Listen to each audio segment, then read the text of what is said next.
¿Qué tal? Qué gusto saludarlos. Bienvenidos a Abre tus ojos, cambia tu mundo, el espacio de comparticipación donde hablamos sobre temas de actualidad.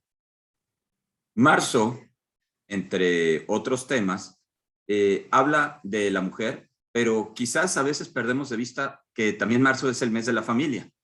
En efecto, en marzo, el primer sábado de marzo para ser concretos, se reconoce, se conmemora el Día de la Familia. Y para hablar sobre este tema y específicamente desde un ángulo innovador y muy interesante, tenemos al maestro Juan Antonio López Baljar.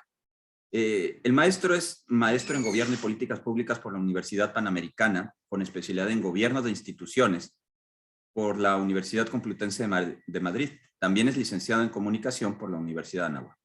Es director general del Instituto de Análisis de Política Familiar, desde donde ha impulsado leyes y políticas familiares para el Gobierno Federal, Senado de la República, Cámara de Diputados, 6 gobiernos estatales, 12 congresos locales y más de 30 municipios y alcaldías. También es miembro del Comité de Ética de una televisora, asesor y consejero en asuntos políticos y sociales en el Consejo de la Comunicación, la Unión Nacional de Padres de Familia y Educación con Rumbo. En el 2021 fue reconocido por la revista Campaigns and Elections como uno de los 50 jóvenes que tiene el país en sus manos. Maestro Juan, qué gusto volver a saludarte y gracias por acompañarnos en esta ocasión.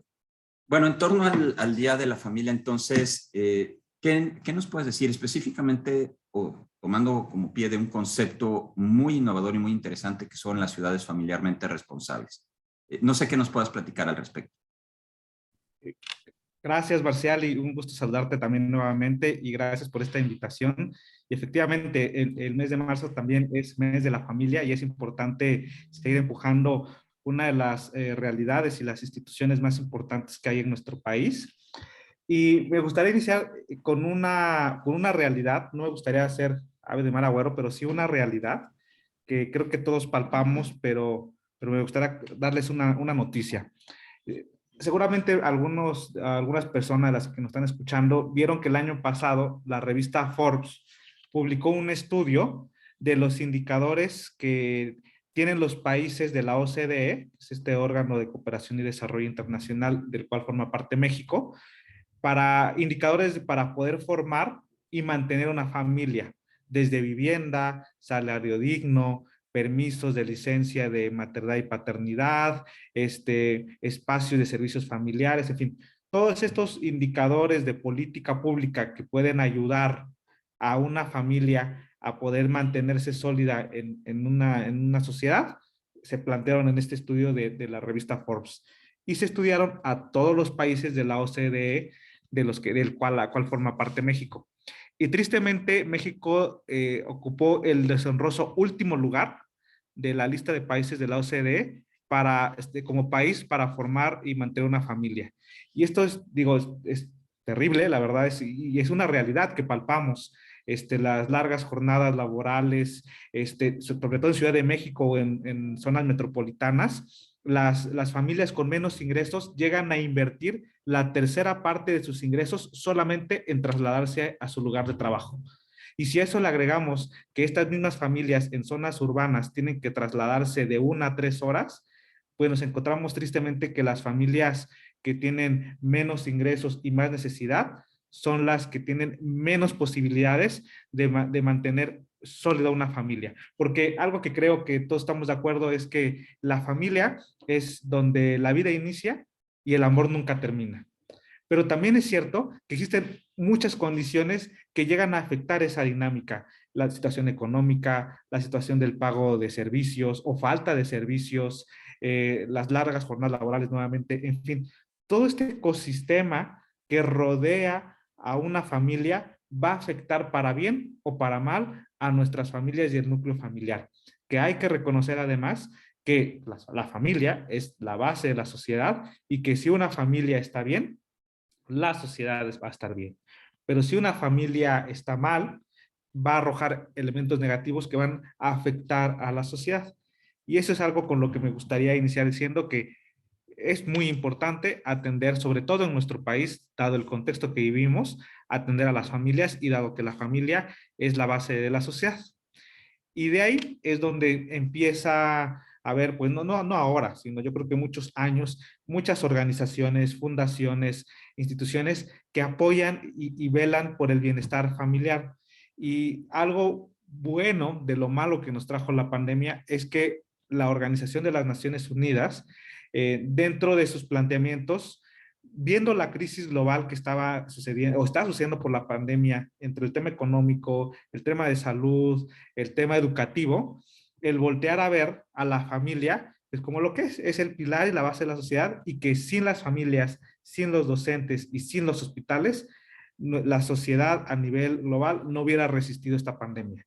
Esa es una realidad. Y entonces, que estas áreas u organismos internacionales hayan volteado a ver nuevamente a la familia, no porque ahora haya salido al rescate, sale al rescate todos los días, pero ahora se hizo más evidente en esta pandemia, con el home office, con la escuela en casa, el quedarse en casa para poder cuidar nuestra salud, pues evidenció la gran relevancia que ha tenido siempre la familia. Y dicho eso, y ante la crisis que viven las familias y el aumento durante la pandemia, pues vemos cómo la comisión, específicamente la Comisión de Desarrollo Social de las Naciones Unidas, voltea a ver a la familia y dice, bueno, ¿qué está pasando? ¿No? Y también, dicho sea de paso, desde el año 94 existe una oficina en Naciones Unidas del tema familiar, y de ahí surge un proyecto denominado la Declaración de Venecia. ¿Qué es la Declaración de Venecia? Es un documento expedido por organizaciones de la sociedad civil y la Comisión de Desarrollo Social, liderado por esta Oficina de Familia de Naciones Unidas, para poder motivar a los gobiernos del mundo a fortalecer a la familia y poder salir de esta crisis o de este bache en el que nos encontramos, que dicho sea de paso, en países como México no es de la pandemia lo recrudeció, pero no surge ahora, ¿no? Bueno, esta declaración tiene 10 puntos y va dirigido principalmente a las ciudades, alcaldías y municipios del mundo. ¿Por qué a este ente tan específico y no a regiones, estados o provincias? ¿O por qué no a países? Por dos razones principales. La primera, porque el municipio, la ciudad, la alcaldía es el órgano de gobierno más cercano a las familias. Las políticas municipales, las políticas de una ciudad son las que atienden más directamente las necesidades del día a día de una familia. Desde drenaje, obra pública, movilidad, transporte, son temas que atañen directamente en la mayoría de los casos a las ciudades, y esa es la primera razón por la que se enfoca directamente en las ciudades. Y segundo, también dicho sea de paso, es que los gobiernos locales no tienen una instancia formal dentro de las Naciones Unidas, porque como su nombre lo dice, la ONU lo que articula son naciones, son gobiernos nacionales. Y entonces, pues entramos en una paradoja, porque si queremos apoyar a las familias y la política local la más cercana es la de la ciudad, pero la ONU tiene como objetivo articular naciones, pues bueno, surge este proyecto de la Declaración de Venecia para que este organismo, que es la Comisión de Desarrollo Social, se vincule con las ciudades y las exhorte a apoyar al fortalecimiento familiar. Y además tiene su base en el ODS 11, que es un ODS, son las siglas de Objetivos del Desarrollo Sostenible, que son 17 de la Agenda 2030 de las Naciones Unidas, que es una agenda global con sus claroscuros, tiene cosas muy valiosas como el tema de erradicación de la pobreza, bienestar y salud, trabajo decente, y otras que ciertamente pues pueden llegar a tener una tendencia ideológica riesgosa. Pues bueno, de estos ODS de la Agenda 2030 se toma el número 11, que es el de ciudades y asentamientos sostenibles. Y así surge en la ciudad de Venecia esta declaración fundamentada en el ODS 11, con el fin de que Naciones Unidas se pueda vincular a las ciudades para impulsar el fortalecimiento familiar. Y así surge el programa de la Declaración de Venecia para hacer ciudades familiarmente sostenibles.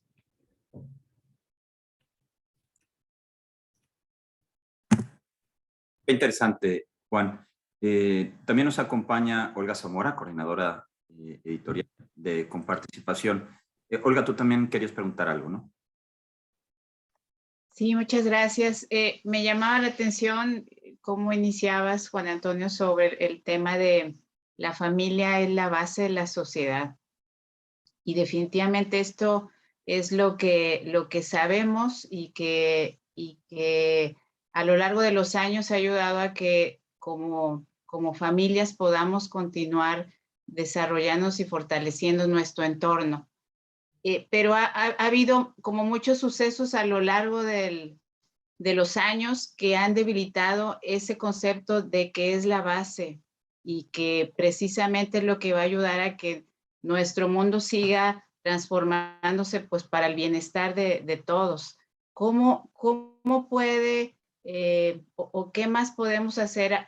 Lo que nos platicabas de este proyecto es algo muy, muy aplaudible y favorable para hacer esto, pero como ciudadanos, ¿qué más podemos hacer para ayudar a que se genere esa conciencia entre gobierno y ciudadanos para construir y que esto no se pierda? Porque cada vez son más los ataques a esta base de la sociedad. No, muy buena pregunta, Olga. Creo que acciones creo que podemos hacer muchas. Ahora empezaré con una, que es empezar en nuestras propias familias, reconociendo que justo como lo decías ahora, y es algo súper importante para este proyecto, que la familia es la célula básica de la sociedad. Uno. Y dos, lo que decíamos también, México es el peor país para formar y mantener una familia de los países de la OCDE.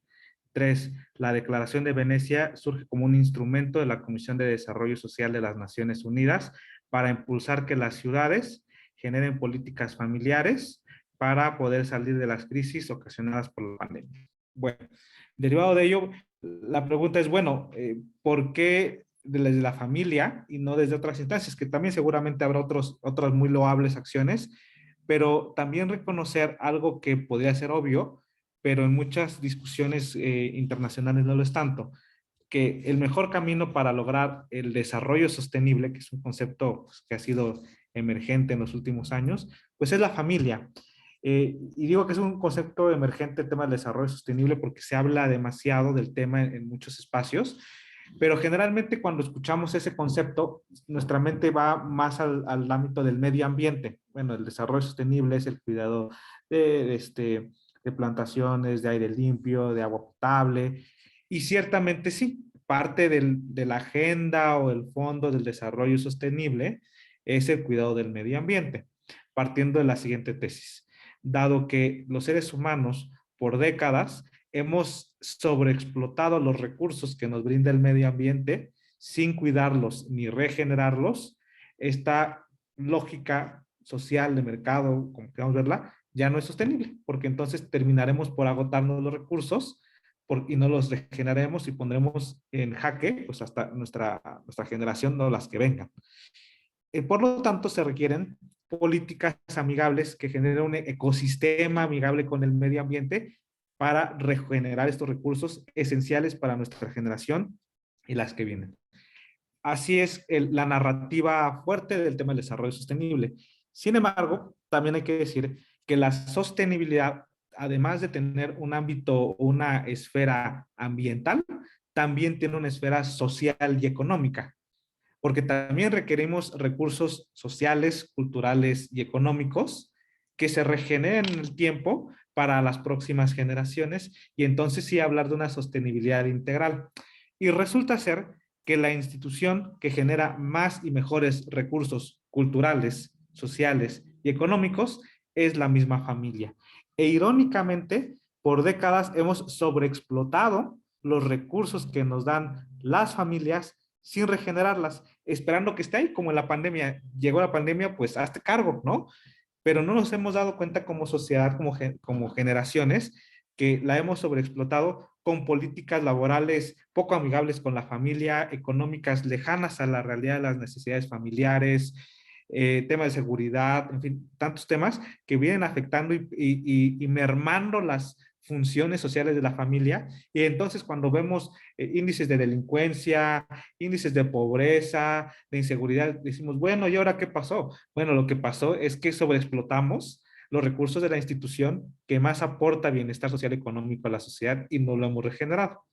Por lo tanto, la sostenibilidad integral requiere que haya políticas amigables no solamente con el medio ambiente, claro, sí, pero también con la familia, políticas amigables con la familia para que pueda generar y regenerarse como ese gran capital social que requerimos para salir adelante. Entonces, concluyendo un poco esta segunda parte, Olga, respondiendo es, ¿qué podemos hacer? Inmediatamente, ahorita les contaré ya también en el ámbito público y de incidencia y de participación ciudadana, pero en el ámbito privado, cada uno de nosotros, pues seguir fomentando un hogar sólido. No existen familias perfectas, pero sí un hogar sólido que siga siendo ese gran motor de la sociedad, porque hoy lo que requerimos es familias fuertes. Sabiendo que no es una tarea fácil, pero una tarea muy importante y necesaria. Muchas gracias, Juan. Y antes de pasar a estas acciones del ámbito público que mencionas, y un poco más a detalle, ¿qué implica, qué significa adherirse a la Convención, a la Declaración de Venecia? Mencionamos que la Declaración de Venecia tiene 10 puntos. ¿Cuáles son? Claro, bueno, pues esta declaración tiene 10 puntos orientados generalmente a las facultades que a nivel general las ciudades tienen en el mundo. En el caso mexicano, debo adelantar, no todas son de competencia municipal, pero la mayoría sí. Entonces, pues bueno, ahora se las leeré brevemente. La primera, el primer punto es vivienda, vivienda digna. Y eso es algo bien importante porque cuando se habla mucho del ámbito de derechos humanos y tal, reconocer que si una persona una familia no tiene una vivienda, es casi imposible que pueda ejercer cualquier otro derecho, porque es en el lugar donde se puede acoger, tener un resguardo, tener agua, tener alimentos, tener seguridad. Entonces, saber que existen una cantidad importante de personas en México y en el mundo sin una vivienda o sin una vivienda digna es un tema que hay que atacar a la brevedad. E incluso, aquí me puedo alargar más, pero las nuevas generaciones cada vez les va a ser más difícil poder acceder a un patrimonio propio. Y eso es una realidad triste de nuestra sociedad. Dos, nuevas tecnologías. Pues aquí le llamamos el inquilino no invitado a la mesa de nuestros hogares porque se metió hasta la cocina, se metió a las recámaras, se metió a las salas, a los comedores y nunca le invitamos, llegó, ¿no? El celular, la tablet, las redes sociales es un invitado y no verlo negativamente, ¿verdad? Al final son instrumentos, las herramientas pueden ser usadas para fines buenos o para fines malos, porque puede acercar a los que están lejos, que sería un fin bueno, sobre todo en la pandemia ahora que estuvimos mucho tiempo aislados, pero también tristemente e irónicamente puede alejar a los que tenemos cerca. Entonces, ¿cómo como familias podemos generar mejores habilidades, criterios y funciones para adaptarnos a este inquilino que llegó por lo menos para quedarse un rato en nuestras familias y que justo sea un instrumento para unir y no para separar? Es en el tema de las nuevas tecnologías. Luego tenemos el tema de educación. Aquí te puedo hablar muchísimo y sobre todo en esta pandemia. Apenas estaba leyendo un estudio que puso la piel chinita porque además de los casi 600,000 jóvenes que desertaron en nuestro país solamente al sistema escolar del rezago educativo, este estudio decía que a partir de este rezago y esta deserción, toda una generación, que es la de jóvenes actualmente, va a tener una reducción del 8% de su ingreso de por vida, por este rezago educativo. O sea, si de por sí estamos hablando de una sociedad vulnerada en términos sociales, económicos, además ahora con la crisis, pues 8% menos en promedio va a ganar la siguiente generación toda su vida. Y bueno, pues es un gran tema. Ahí hablaba hace un rato que una de las sectores más importantes que ha tratado de contener lo que ha pasado, pues ha sido el sector docente, pero también el papel que juegan padres y madres de familia en el acompañamiento de los hijos en la educación. Y ahora lo se ha visto más en la pandemia. El solo hecho de tener ambientes favorables para el estudio, esta famosa frase de lee 10 minutos al día con tu familia, que efectivamente si papás, mamás leen 10 minutos al día con sus hijos, eleva las capacidades cognitivas, genera un mejor aprendizaje, en fin, estas habilidades que se pueden generar en la familia que aportan además a muchos otros temas de la familia y de la educación. El 3, educación. 4, salud. Aquí me gustaría poner un ejemplo también que vimos hace poco respecto a una de las principales causas de muerte materna en nuestro país, que es el cáncer cervicouterino. El cáncer cervicouterino es una de las principales causas de muerte de la mujer en nuestro país. Y lo más triste, y si es una tragedia, es que el cáncer cervicouterino, de existir hábitos sanitarios y sistemas de salud sólidos, esa enfermedad no debería existir o debería ser mínima. ¿Por qué? Porque si desde muy temprana, bueno, no edad, pero desde la adolescencia a cierta edad, a las niñas con papás y mamás se les empieza a llevar a un chequeo constante, podría detectarse a tiempo virus como el virus del papiloma humano, que tiene la gran mayoría de las personas en nuestro país y la mayoría no lo sabemos, pero se puede detectar a tiempo y en el caso de que fuera cancerígeno, podría detectarse con mucha anterioridad para que no fuera mortal. Pero eso en la realidad de nuestro país no sucede, porque no existe esa cultura, ese conocimiento, no cultura, ese conocimiento de papás y mamás, de familias, de que desde cierta edad ya debe llevar a sus hijas a un chequeo constante. Y también hay que decirlo del otro lado, no existe un sistema de salud sólido que pueda brindar esos servicios. Entonces, fíjense nada más, una de las principales causas de muerte de la mujer sería perfectamente prevenible si fortalecemos a la familia y fortalecemos nuestro sistema de salud. Y eso es un ejemplo del tema de salud de la familia. Pero desde eso hasta lavarte 3 veces los dientes al día, el agua potable, todavía cocinas que tienen hornos de leña que hace daño al sistema respiratorio. Uf, cuántas cosas que podemos apoyar y acompañar a las familias para resolver o por lo menos aminorar problemas de salud pública. De ahí nos vamos con seguridad. Bueno, seguridad yo creo que tiene 2 dimensiones, la preventiva y la reactiva. La preventiva. Perdón, perdimos tu imagen, ya, disculpa. La preventiva y la reactiva, ¿no? Pues primero hay que reconocer que pues, vivimos en un clima de inseguridad constante en nuestro país. Pero bueno, todas esas personas que forman parte de las redes del crimen organizado o que cometen actos delictivos, pues vienen de una familia, ¿no? En una familia se formaron o más bien no se formaron como deberían. Decía hace rato, la familia es ese espacio en donde la vida empieza y el amor nunca termina. Pues tristemente esa no es la realidad de varias familias que pues justamente pues son el cultivo ideal para todas estas personas que después generan a través de sus actos delictivos, pues un clima de inseguridad muy fuerte. Entonces diría primero, desde una dimensión preventiva, el apoyar a las familias, desde este ecosistema viable, un salario justo, una vivienda, pero que además las familias tengan esas habilidades para resolver pacíficamente conflictos de mediación, de diálogo, de crianza sin violencia, etcétera, podríamos a futuro poder reducir este clima de violencia a nivel público.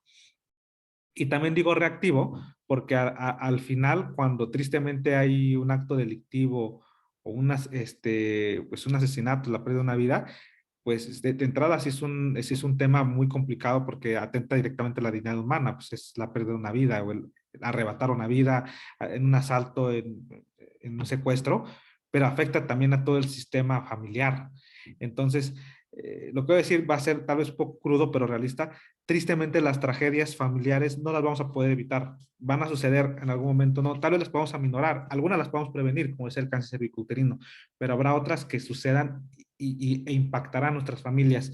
Entonces, ¿cómo lograr tener habilidades resilientes, se le llama, para que las familias no nada más sean funcionales, sino ante una tragedia inesperada, tengan las habilidades de resiliencia para, no digo olvidarlo, ¿verdad? Pero sí contenerlo, porque al final la familia es un sistema y en el sistema hay varios miembros y todos son impactados cuando hay un problema dentro de la familia. Bueno, ese es el de seguridad. Me voy un poco más rápido porque si no, no acabamos. Aire limpio y transporte van muy, bueno, son distintos, pero van de la mano. Cómo lograr justamente políticas de prevención desde la familia, desde el tema del consumo, aerosoles, el auto, transporte, para que también exista esta cultura, mucho se habla, ¿no?, del cambio climático y tal, pero también reconocemos que si sensibilizamos desde las familias, pues es más estratégico a largo plazo. Del transporte, pues ahí hay lo que decía hace un momento, las familias en mayor pobreza llegan a gastar la tercera parte de sus ingresos solo para ir al trabajo. Y llegan a invertir de 2 a 3 horas en las grandes ciudades. ¿Cómo lograr ciudades más amigables en términos de movilidad para papás y mamás que trabajan? Luego tenemos accesibilidad para personas con alguna discapacidad, las rampas, y toda la infraestructura que se requiere, eso es importante.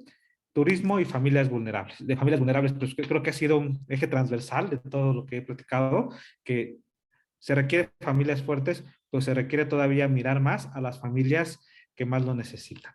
A grandes rasgos, Marcial, estos son los 10 puntos, son retos gigantes y por eso requiere a gobiernos muy, muy comprometidos y muy enfocados en poder apoyar a las familias a través de sus políticas públicas. Muchas gracias, Juan. En México, ¿qué ha sucedido con la declaración de Venecia? Pues muy bien, Marcel, te cuento. En agosto del año pasado, la Comisión de Desarrollo Social de las Naciones Unidas y la International Federation for Family Development, la IFFD, nos nombraron embajadores y delegados de la Declaración de Venecia en México para traer el proyecto a nuestro país. Y desde entonces, pues de entrada en el Instituto de Análisis de Política Familiar nos sentimos muy honrados de esta invitación y pusimos manos a la obra. Hicimos un primer evento donde invitamos a alcaldes y alcaldesas electos y posteriormente, pues esto ha ido creciendo y al día de hoy, de las 167 ciudades que han firmado la Declaración de Venecia en el mundo, dentro de las cuales está Venecia, Rotterdam, Sao Paulo, entre muchas más, de esas 167, 32 son mexicanas. De hecho, hace un mes ya nos convertimos en el país donde más ciudades han firmado la Declaración de Venecia. Y eso es algo que estamos muy contentos y muy motivados a seguir impulsando esta agenda.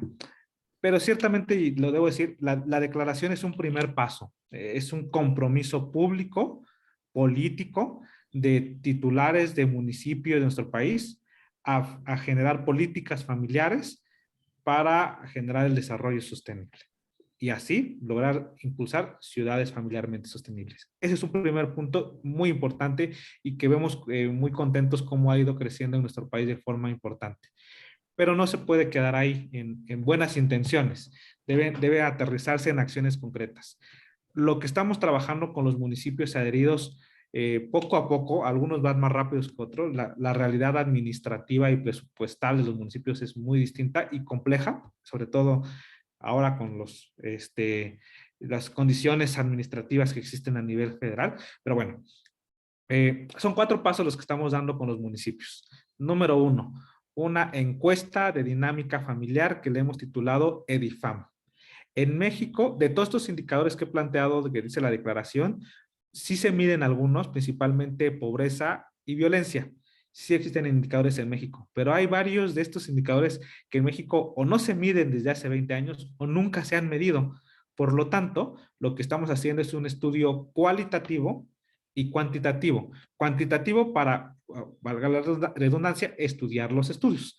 ¿Qué nos dicen la ENOE, la ENDIRE, todos estos estudios de INEGI, CONAPO, CONEVAL, sobre la realidad familiar? Y repito, generalmente va en pobreza y violencia. Y de los otros temas de los cuales no existen datos, varios municipios muy aventados están haciendo un levantamiento de datos casa por casa. Y es algo bien valioso porque nos va a arrojar justamente un diagnóstico más certero de lo que están pasando hoy las familias en temas no estudiados antes o que no se estudian desde hace muchos años. Ese es el primer insumo, la encuesta de dinámica familiar, la EDIFAM, le hemos titulado. 2, el programa transversal. Creo que si algo creo que me ha faltado hablar en esta plática es de la perspectiva familiar. Al final, la perspectiva familiar es un criterio de política pública para que, por decirlo de alguna manera, las políticas públicas tengan en su corazón y en sus brazos y en su cabeza a la familia por delante. Que toda política sea pensada cómo va a impactar para bien o para mal en las familias y que se instrumente para poder apoyar a las familias. Y como vemos, todas tienen que ver, salud, educación, obra pública, transporte, todas tienen que ver, o la gran mayoría tiene que ver con la familia. Por lo tanto, lo que hacemos es transversalizar la perspectiva familiar en los programas y políticas del municipio. Esta es una labor interesante y compleja. Por decir, un municipio muy echado para adelante nos mandó 40 manuales de programas de gobierno y pues estamos buscando analizarlos, generarles procesos, generarles indicadores y que al final de su administración podamos ver cómo la transversalizó y cómo impactó a esas familias. El tercer elemento del programa es poder generar, en algunos casos este es un poquito variable, un consejo consultivo para que también hacer partícipes a la sociedad, universidades, cámaras, sociedad civil. Algunos municipios ya tienen consejos de años, sobre todo en el DIF, ¿no? De familia. Entonces lo que estamos buscando es cómo impulsar que vayan acompañando este programa. Y 4, la capacitación de servidores públicos. Se diseñó una capacitación llamada Capacitación en Perspectiva Familiar, PERFAM, en el cual trabajamos un programa de 2 días para titulares y mandos medios de órganos municipales. Y pues en eso estamos, justamente que la declaración sí sea un primer paso, un compromiso público de los políticos de los municipios, que después devenga en acciones concretas. Y pues en eso estamos, Marcial, seguimos adelante. Tenemos ya agendadas 3, 4 ciudades más hacia adelante y pues no pararemos, seguiremos buscando que más municipios, que dicho sea de paso también, hoy han firmado la declaración municipios de todos los partidos políticos. Seguiremos buscando que siga siendo así y poder alejarnos de ese horrible último lugar que estamos en la OCDE y poder, pues, sobre todo esto, impactar en las familias de nuestro país, que son pues la célula básica y el motor de nuestra sociedad. Muchísimas gracias, Juan. Interesantísimo, muy valioso. Fíjate que desde Comparticipación también somos muy sensibles, nos sumamos a este esfuerzo, lo apoyamos. ¿Dónde se puede saber más sobre esto que nos refieres? Claro, con mucho gusto. Pueden entrar a nuestra página web www.iapf.mx y a nuestras redes sociales en Facebook, Instituto de Análisis de Política Familiar, y en Instagram, @IAPFMX. Ahí estamos compartiendo información, las nuevas ciudades, las acciones que están realizando y bueno, nuevos proyectos que vendrán para adelante. Excelente, pues busquemos que haya familias estables, que haya bienestar en las familias y que haya condiciones para la estabilidad de los núcleos familiares. Un tema que traemos muy presente, hemos visto, es algo que en los últimos 20 años ha generado un gran estrés en las familias. O sea, ya vemos eso que mencionas respecto a la disolución de la estabilidad de los núcleos familiares, pues por todas las presiones que se están viendo. ¿Cómo puede haber estabilidad si, entre otras cosas, ni siquiera tienes un espacio digno para vivir en familia? Ya yendo por lo mismo. O si realmente no convives en familia porque pasas 6 horas al día en transporte, ¿no? ¿En qué momento? Muchísimas gracias, Juan. Juan Antonio López Baljar, director del Instituto de Análisis de Política Familiar. Gracias, Olga, por acompañarnos también, coordinadora editorial de Participación.